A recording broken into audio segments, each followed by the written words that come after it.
Okay, welcome everybody to the first Inside Scoop of 2015. We're back at it in the office. I hope everyone had a wonderful holiday break and a happy new year. And man, are we excited to get back into things. We have a lot of big things planned here at US Invest as we roll out 2015, and we'll talk a little bit about some of the breakthroughs that we're going to be announcing, not on this Inside Scoop, but on some future ones that come through. We're just in the final stages of finishing everything up, and we have some very exciting things to present to you. So, Happy New Year to everybody. This is Ryan McFarland here with my partner James. James, say hi. How's it doing, everybody? We're super excited about 2015, as Ryan said, and look, let's just get straight into this. We got a lot of stuff to cover, and we'd like to keep these things, 20 to 25 minutes long at most, I would say. So, yeah, let's get stuck in. Here we go. So, again, Ryan McFarland, Chief Acquisitions Officer over at US Invest, and James Bradley, the founder. And just for you, those of you who may be new, obviously, this webinar, there's likely a couple hundred people on here, and could range from brand new investors, brand new members to US Invest, all the way to members that have been with us for 3-4 years that have large portfolios with us. So welcome to all of you. But just to get through a little bit about who we are for the new investors and the first timers that may be here. US Invest is basically a company. We've been doing what we've been doing since 2008, and that's really providing the all-in-one solution to invest in U.S. real estate. So what does that mean? Well, that's everything from education to acquiring properties and financing them, putting corporate structures together for people, banking structures, really A to Z solution that if you don't know what you're doing or where to do it, we can show you every single step in order to build you a profitable real estate portfolio that's cash flowing month after month in high growth markets that have a high potential for capital growth. Last year we completed over $50 million worth of real estate transactions, and that is the equivalent of buying, renovating, and selling a home every 12 hours, 7 days a week. So super proud of that number. Late last year and late in 2014, we were approached by a network to actually do a television show this year and starting in the third quarter. So we are seriously considering that, and maybe on a network television show, showing people how to do what we do in that buying and selling real estate.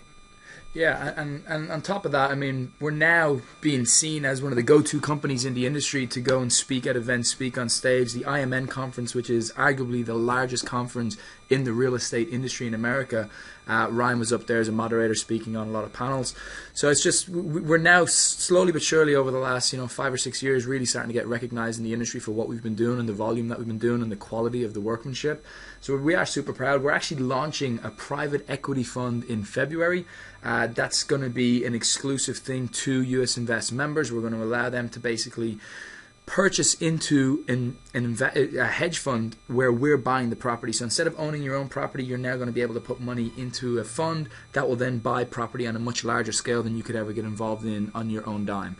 So that we're super proud of as well, and we can't wait to talk about that. That will be our next Inside Scoop. So please, after this Inside Scoop, if you found the information interesting, please definitely sign up for our next Inside Scoop. It's going to be all about how to leverage your money and how to get involved in hedge fund in the US property market. Absolutely. So just to get into a little bit about what we're going to talk about today, what you're going to learn, and what you can take away. So number one, how to hedge your investments from the fall of the Australian dollar. Obviously, it's no news to anybody that's in Australia right now or the surrounding countries as to what is happening to the Australian dollar. It's gone down quite a bit in the last several months.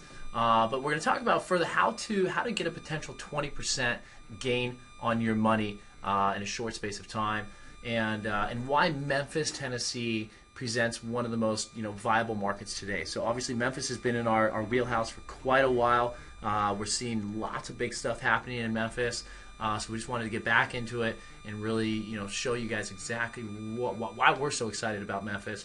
We're actually doing one of our inspection trips there in the next several months as well. Yeah, I mean, look, Memphis is arguably best property market, not only in the country, in the world. It's being hailed as the best property market in the world at the moment.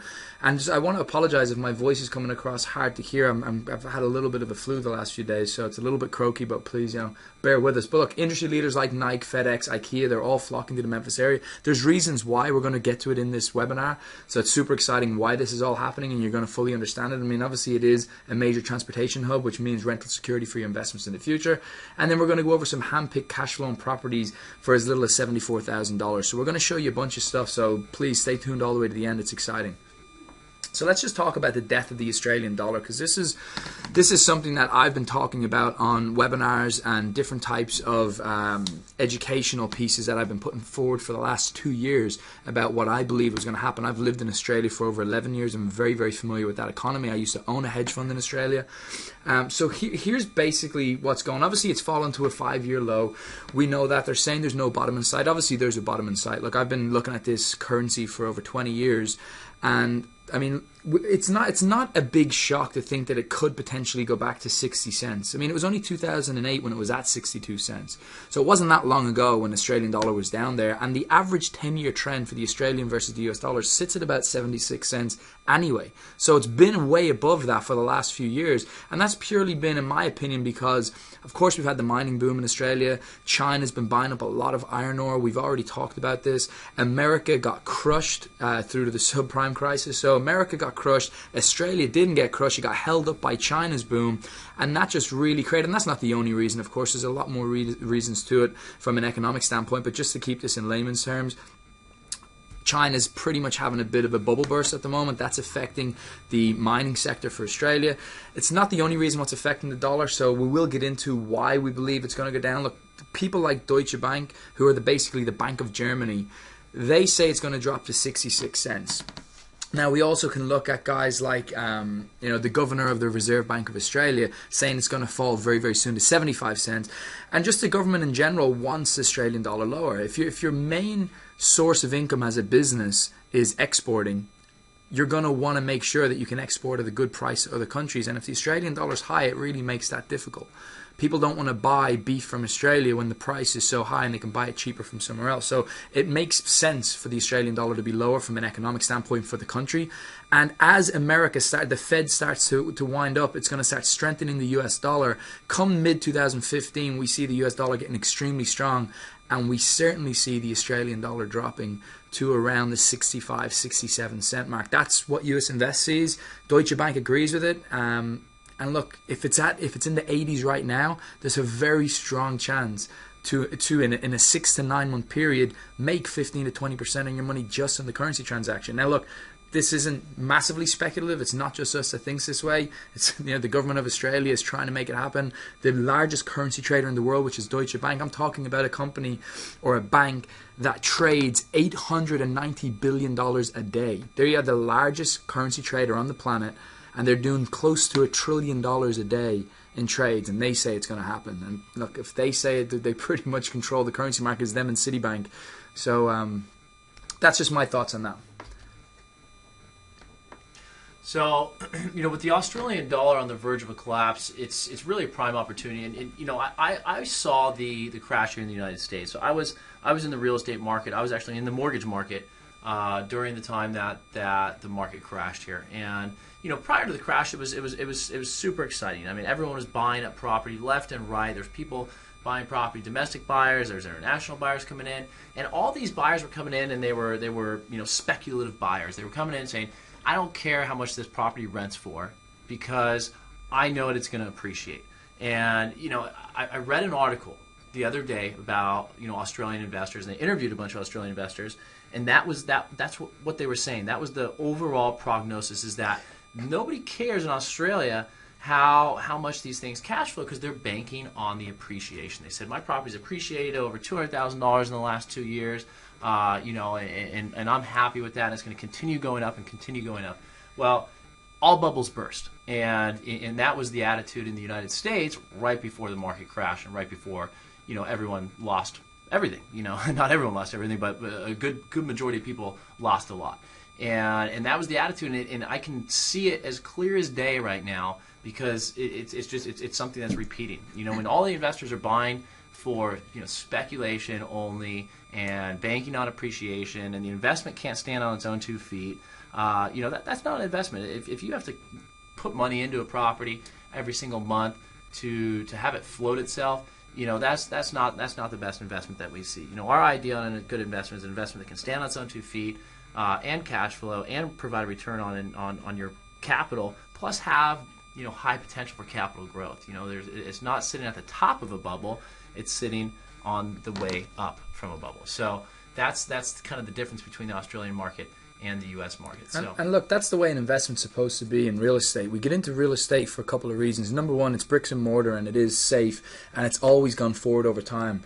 And look, when I look at real estate versus stocks, for example, I look at Apple. It's a great company. It's the largest company in the world, $400 billion in reserves, so it's a monster. But I can only look at Apple for the last 20 years or so. Late 70s, so maybe the last 30 years of Apple. Facebook, last 10 years. I can only really look back on a very short period of time in these companies. But the US property market, the Australian property market, I can look back for hundreds of years and see exactly what happened through the the Great Depression. I can see what happened during World War I, World War II, oil panic, all these things. And if you can see it going down and coming back up and surpassing, it's a safe investment. The other thing is, in real estate, we're supposed to make money in more than one way when we're investing in it. We're not just supposed to make money if it goes up in value, like what's happening in Australia. That's speculation. Dr. Lucy Ellis from the Reserve Bank of Australia said the academic definition of a bubble is when you're speculating for something to go up and you're not making any money on it today. And that's what's happening in Australia, and you guys know that. There's no one making money on the actual cash flow of a property in Australia. You're negatively gearing, and it's just not smart.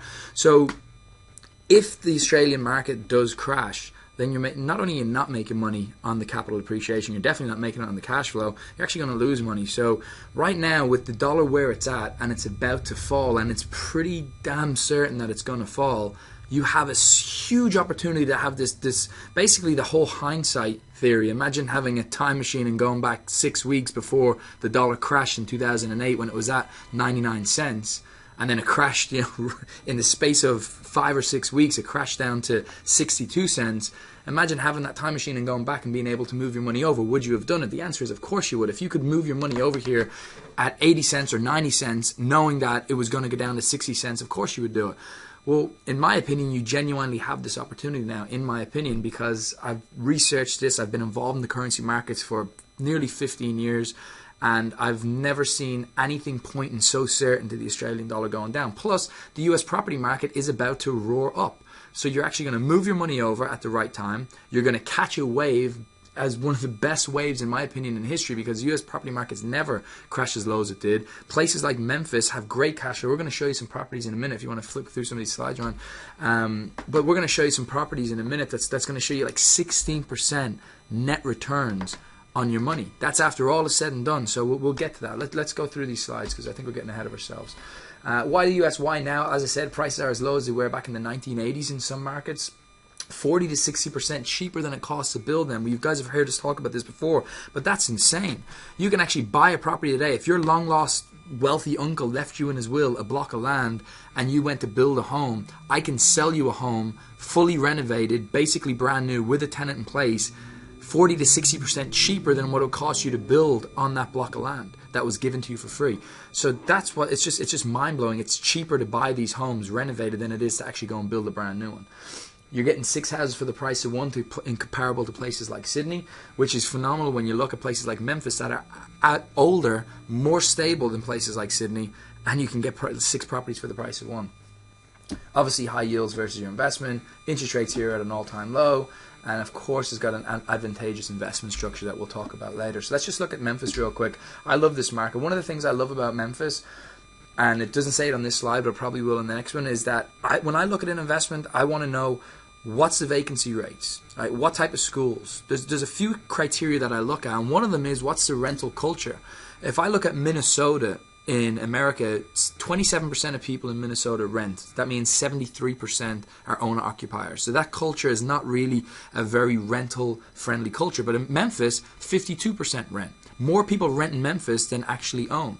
So it's a very strong rental culture. So owning a property there, if you lose a tenant, it's not the end of the world.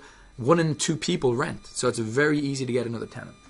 Median home price $67,000, which is a very, very nice entry point to get into a nice stable market. Memphis is, it's got so much history, as you know. Beale Street, I've been there. You've been there with me, Ryan. We've walked up and down it. It's mind blowing. The music from there. I mean, it's just, anyway. Low cost of living, 9.6%, which is way below national average. And they think CNN Money, again, this is speculation, but CNN Money and a few other economists that I personally spoke to believe that they're going to appreciate another 7% in the next few months. It's huge. Getting that type of like 16% net yield and then 7 to 10% capital appreciation, say over the next 12 months even, that's massive. Yeah. That being said, like James said, with the rental demand and the rental culture being 50-50 nearly, it's going to remain strong, and it's set up to remain strong, and that's really due to Memphis's, the government sector that they have. It's a healthy government sector. There's lower than average share of employment in construction, which is good, and the rental market is stronger relative to the national average as well. So again, the 50-50 is there. Also, there's low property taxes.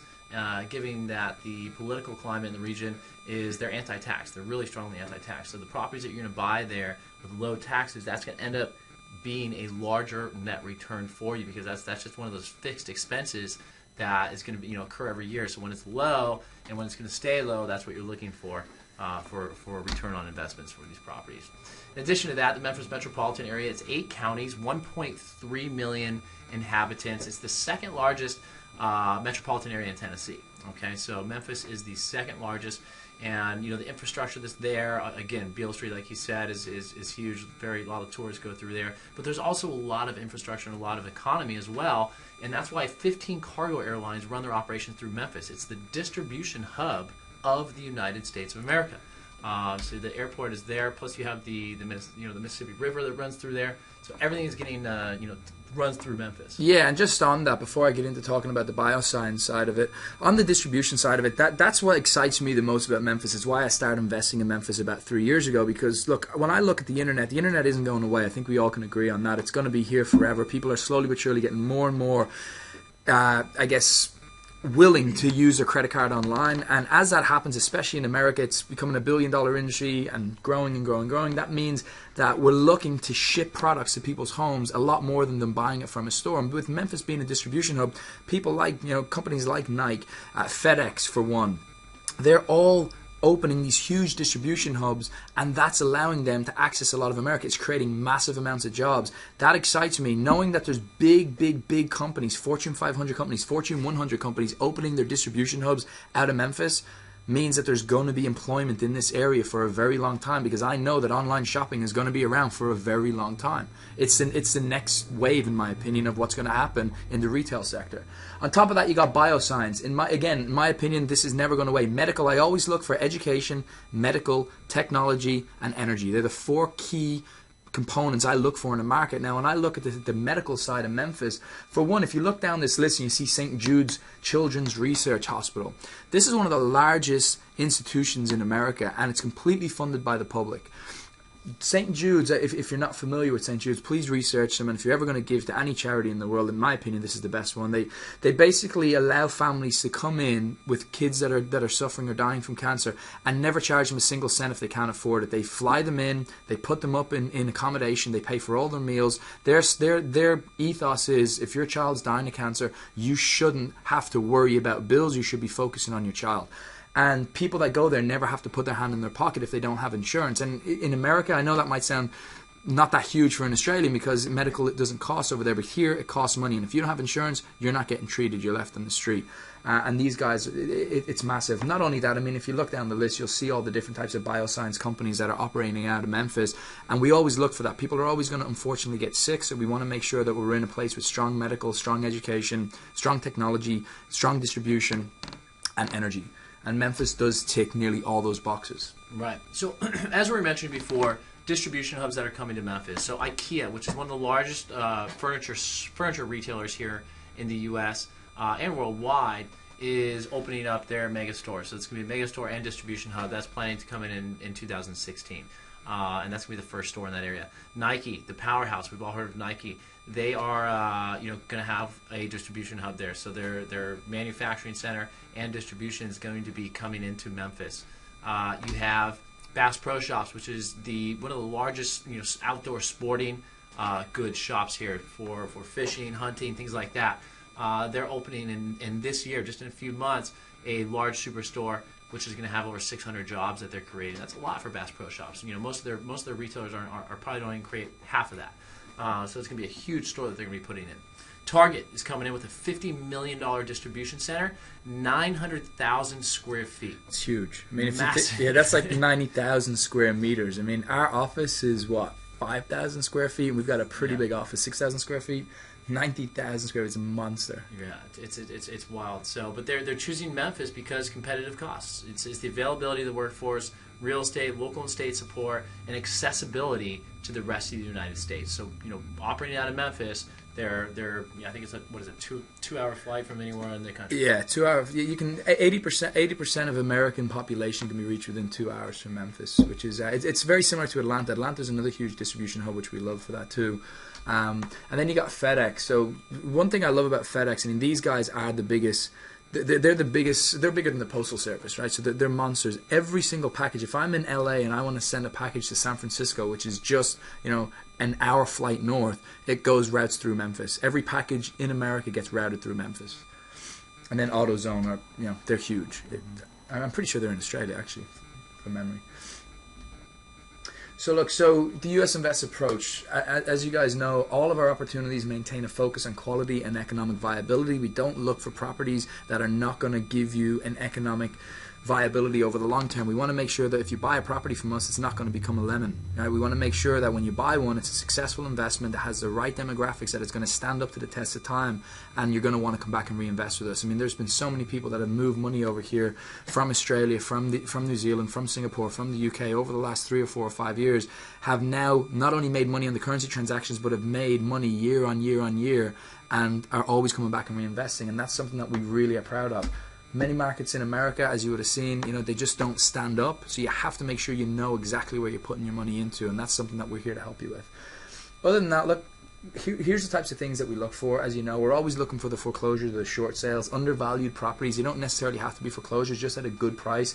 We want to make sure it's just outside the realm of banks. We do a lot of things what we call off-market, and Ryan's more of an expert, in my opinion, on this side of things than me, from how we actually acquire the property. It's one of the roles that he held at the company for nearly 3.5 years. Yeah, I mean, you know, the off-market properties that we have is you know, there's always life issues that occur, whether it's a divorce or a relocation or a death in the family, or, you know, upgrading, downgrading, you know, getting married, having children, right? So the life events happen, and that causes people to need to do things, need to sell, need to buy, whatever the case may be. So that's what we look for, and we have, you know, extensive marketing programs that we've created and perfected over the last several years doing this, from direct mail campaigns. I mean, we send out massive amounts of direct mail to do this. We have so many websites out there, you know, people on the streets that are door knocking, hanging door knockers, just, you know, every possible way that we can get these off-market deals, we're doing that. And we actually have some big things that we're launching in 2015.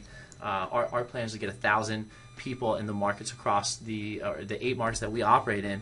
Our goal by the end of 2015 is to have 1,000 people working underneath our umbrella, finding off-market deals for us, and that's one of the things that we're launching over here. So that's going to be our goal. So stay tuned for that. We'll let you know how we build that. But, you know, that being said, also underperforming management. So buildings that have underperforming management, that we can come in and you know, and increase the management, make that management more effective.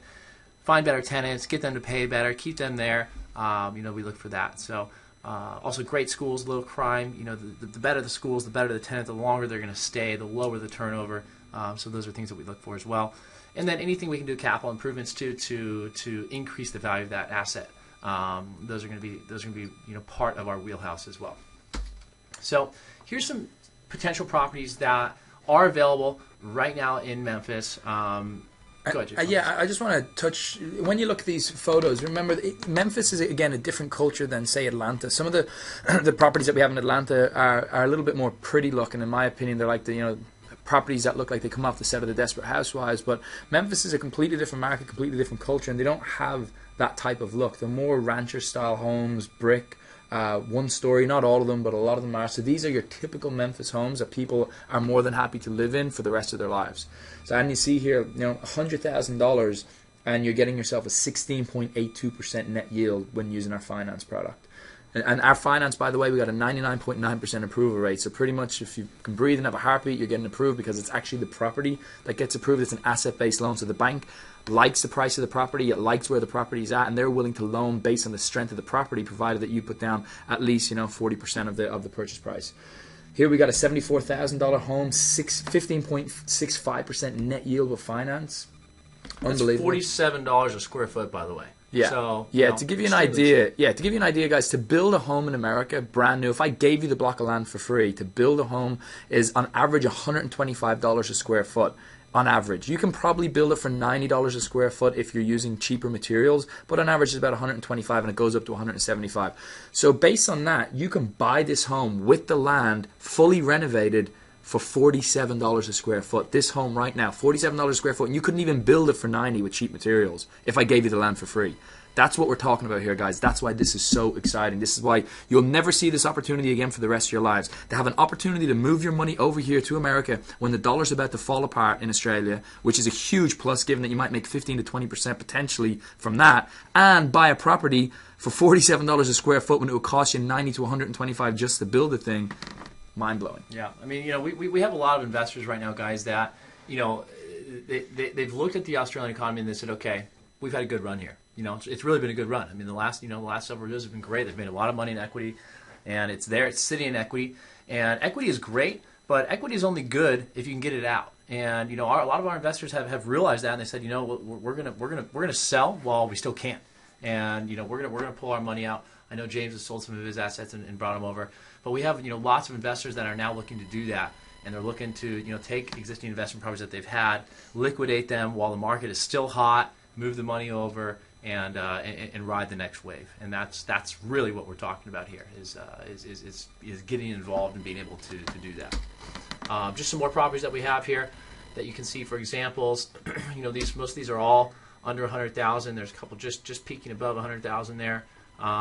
But this is what you're going to get in Memphis. These are brick ranch homes. They're not going anywhere. They're solid structures. They're in established neighborhoods, blue collar working class neighborhoods. And that's what you want. Those are the money makers. Yeah, guys, I like older neighborhoods. And me personally, when I buy my portfolio, I don't really go for the new stuff because especially if it's in a new area, because you can't really look. I like to look at stats. Again, I'd rather invest in real estate because there's 200 years of stats to look at than investing in stocks because there might only be 20 years of stats.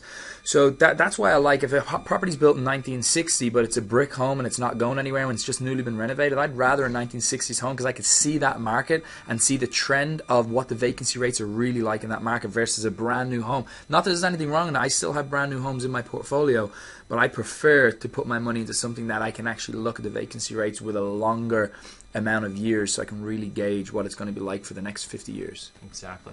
So just again for any new members that are on the phone, the services and the lifetime membership that you guys have enrolled with, what does that include? Well, that's basically US Invest selecting the best US property markets. We are a day in and day out. Our research development teams are looking at reports, looking at analytics to determine what markets are the best and why. And we're constantly out there looking for new markets. At this point, none of them have been good enough for us to open, so we haven't. But then once we get into the market, we have our 62-point due diligence procedure that we put on every single property, and we're looking for the highest return properties that meet our strict criteria. We go in, we renovate the properties, we do a full deferred maintenance renovation, which will limit and reduce the amount of maintenance that's on that property for years to come. We're going to go ahead and locate a tenant, do the background checks, income checks, employment history, make sure they paid their previous rent. So we're going to go in and screen those tenants and then present those properties to you as we've just done on here. So as you log into your membership portal, you'll be able to see the details on those properties, in greater detail, and you can talk to your property coaches about how to go ahead and reserve these properties. Yeah, guys, just on that note as well, I always get asked the questions, even from some of our staff, like, oh, why haven't we gone into Ohio or just any property market? And the answer is that it's just not ready for us yet. We have an economic think tank, or we have our department that studies this all the time, and if it made sense, we'd be in there. It's not hard to start selling properties in Las Vegas or Detroit or any of these places. There's tons of inventory available. We don't go in and we could turn it on in a day. We don't do it because it just doesn't make sense right now. I'll give you an example. When we opened our first office in America, we actually opened it in Florida. Yet we didn't go into the Florida market and start selling real estate in Florida till 6 months ago, right? So you're talking about, we opened the office back in 2009, 2010, and it was nearly 5 years later before we actually start releasing real estate there to our investors, because it didn't make sense. If I'm not going to put my money into the market at that time, I wouldn't expect you to put your money into the market. So if I'm not going to put my money into Ohio, I'm certainly not going to try and ask you to do the same. So that's why we only pick select markets. That's why I'm talking to you about Memphis right now, because I'm investing in that market, because it makes economic sense to me. That's why. Exactly. So, listen, guys, we're wrapped up at this point in time. Thank you very much for joining. As you can see here, you can schedule a one-on-one consultation to talk about any of these properties that you just saw on the webinar today. And then also stay tuned for the next Inside Scoop. As we mentioned, it will be a little bit different, but it's going to be super exciting. Probably a little bit longer as well, because we got a lot to get into about exactly how that you can get started with the private equity fund that is going to be launching. We are extremely excited about that. So best wishes for everyone. Thank you for attending today's webinar. Happy 2015. We'll see you guys on the next call. Thanks very much.